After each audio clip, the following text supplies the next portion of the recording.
की मुख्यमंत्री ममता बनर्जी की पार्टी टीएमसी भले ही इंडिया गठबंधन का हिस्सा है, मगर लोकसभा चुनाव में एकला चलो रे के संकेत मिलने लगे हैं। सीट शेयरिंग को लेकर जारी तनातनी के बीच ममता बनर्जी तृणमूल कांग्रेस और पश्चिम बंगाल की 42 सीटों पर अकेले लोकसभा चुनाव लड़ सकती हैं। ममता बनर्जी ने कांग्रेस को बड़ा झटका देने की तैयारी कर ली है। हालांकि इसको लेकर पार्टी की तरफ से साफ तौर पर कुछ नहीं कहा गया था।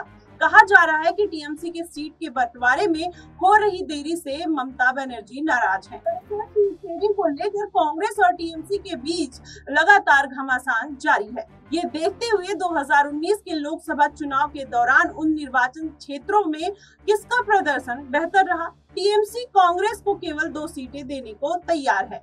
पार्टी के बीच एक वरिष्ठ नेता की बैठक की जानकारी उन्होंने साझा की और उन्होंने बताया कि हमारी पार्टी प्रमुख ममता बनर्जी को साफ तरीके से कहा है कि हमें कांग्रेस के साथ सीट बंटवारे की बातचीत के बारे में सोचने की जरूरत नहीं है। उन्होंने कहा कि पार्टी ने 2 सीटों की पेशकश की थी, लेकिन कांग्रेस कई बार 10 से 12 सीटों की मांग कर चुकी है। इतना ही नहीं, तृणमूल कांग्रेस की प्रमुख ममता बनर्जी ने मंगलवार को कांग्रेस की 10-12 सीटों को अनुचित मांग का हवाला देते हुए पश्चिम बंगाल में सीटों के बंटवारे को चर्चा में देरी के लिए कांग्रेस की आलोचना की। फिलहाल ममता की पार्टी ने राज्य कांग्रेस में केवल 2 सीटों की पेशकश तो कर दी है। वहीं कांग्रेस के नेता अधीर रंजन चौधरी टीएमसी के रवैये पर सवाल उठाए।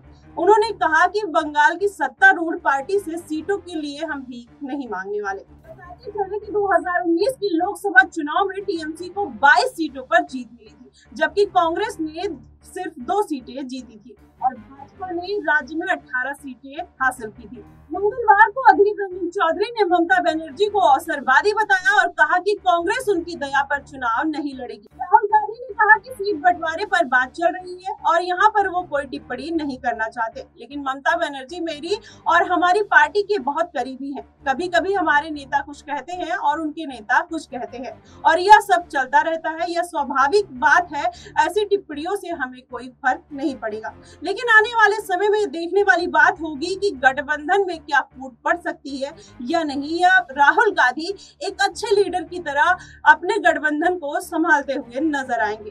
फिलहाल के लिए बस इतना ही। देश और दुनिया की तमाम खबरों के लिए हमारे साथ बने रहिए नेक्स्ट 9 न्यूज पर।